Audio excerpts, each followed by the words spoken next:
అంటే రాబోయే 2 ఏళ్లలో మీకు రాజ్యసభ కూడా అంటే ముందుగానే మీరు ఎక్స్పెక్ట్ చేశారు కానీ రాలేదు, ఈ పదవి వచ్చింది.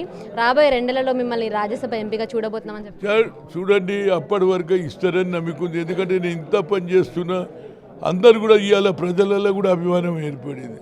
ఏమనుమంటారా, ఇంత కష్టపడితే నీకు పదవేం లేదే, నీకే లేకపోతే నాకెవడు ఇస్తాడే అంటున్నారు. ఇవాళ మా పిల్లలందరూ ఖుషి ఉన్నారు, అది నాకు సంతోషం.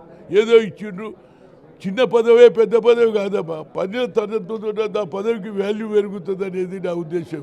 నేను ఎన్ఎస్యూ ప్రెసిడెంట్గా, యూత్ కాంగ్రెస్ ప్రెసిడెంట్గా, పిసిసి ప్రెసిడెంట్గా, రాష్ట్ర ముఖ్యమంత్రి దానిగా తీసుకుపోయిన ఆ కుటుంబంలో ఆ బ్లడ్లో ఉన్నది, పని చేసేవానికి అవకాశం ఇస్తారని అదే ఆలోచనతో రాహుల్ గాంధీ గారికి ఉన్న ప్రధానమంత్రి చేయాలని రేవంత్ రెడ్డి ఆలోచన, నాది ఆలోచన అనేది నా ఉద్దేశం. అంటే పార్టీలో కొంతమంది సీనియర్ నేతలు అంటే జీవన్ రెడ్డి లాంటి సీనియర్ నేతలు కూడా పార్టీని విడిచి వెళ్ళారు. ఎలా చూడొచ్చు అంటారు? కొన్ని నుంచి పదవి లేకపోయినా మీరు ఇంకా పార్టీ నుండి పార్టీ కోసం కష్టపడుతున్నారు, వాళ్ళ విడిచిపోయిన దాన్ని ఎలా చూడొచ్చు? దీనికి ఏం చెప్ప, నేను నా బ్లడ్లో అది ఉన్నది. ఏడ పుట్టినో ఆడనే ఉంటా, ఏడ ఉన్నదో ఆడనే వస్తా. ఇది పార్టీలు మారే అలవాటు లేదు.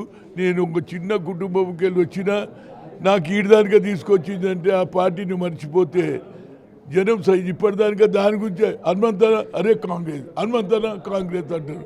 అదే చాలు కదమ్మా, దానికన్నా పదవులు కావాలన్నా ప్రజలలో ఏడాది ఎవరితో వస్తారు.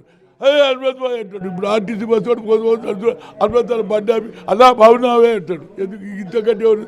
మీ ఆడవాళ్ళు కూడా మొమ్మటి నడిపిస్తుంటాడు, భార్య వెనక ఇగో హనుమంతన అంటే ఇంతకంటే అదృష్టం ఎవరికి కావాలి చెప్పు.